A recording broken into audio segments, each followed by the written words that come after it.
सिद्धि किसे कहते हैं? सिद्धि जैसे मंत्र सिद्धि या कवच सिद्धि या पाठ सिद्धि, तो ये किसे कहते हैं?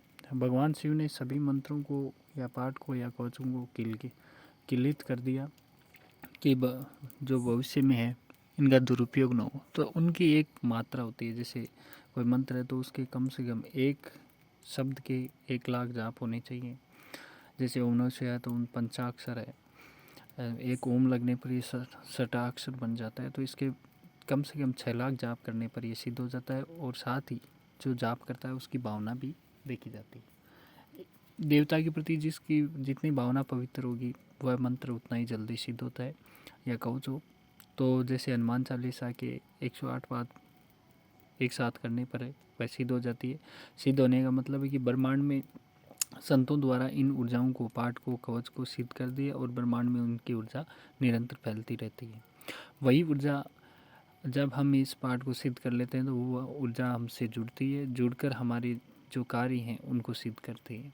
यही उनका होता है। इन देव जो कवच है, पाठ है या मंत्र है, वो किसी देवता का उनके शब्दों के रूप में वर्णन होता है और उस देवता के वर्णन से एक ऊर्जा संचित होती है, क्योंकि आत्मा ही परमात्मा है और आत्मा में प्रत्येक देवता का वास होता है और वह ऊर्जा संचित होकर आकार रूप में संचित हो जाती है और उस देवता के अंश हमें प्राप्त हो जाते हैं। तो सिद्धि में उस देवता की एक अंश हमें प्राप्त होता है। जैसे हनुमान जी की सिद्धि करोगे तो हनुमान जी का एक अंश प्राप्त होगा और साथ में आपको हनुमान जी का एक गण मिलेगा। गण मतलब उसकी हनुमान जी की सेना होती है, उस सेना में एक अंश होता है, उसको गण कहा जाता है। भगवान शिव का करोगे तो वहाँ पे एक अंश मिलेगा और उसके गण, उनकी ऊर्जा उतनी होती है जितनी भगवान शिव के है, यानी मात्रा उनका प्रभाव कम होता है। जितना भगवान शिव है या हनुमान जी खुद के स्वयं का प्रभाव उससे कम प्रभाव होता है, लेकिन ये प्रभावकारी होते हैं।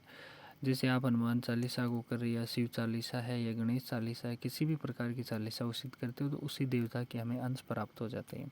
और जिस कार्य के लिए उस देवता का आह्वान करते हो या उनसे प्रार्थना करते हो, पूजा पाठ करते हो, तो वो देवता आपके समक्ष प्रकट होकर वंश रूप में आपको दिखाई देता है। और सपन जो दर्शन है वह भी उस देवता के उसी कारण आपको मिलते हैं, क्योंकि आप उस देवता निरंतर उस पाठ के कवच को पढ़ रहे हो तो उसमें उस देवता के गुण या अंश समाहित होते हैं और वही गुण अंश समाहित होने के कारण से वह देवता के सपने आपको प्राप्त होते हैं।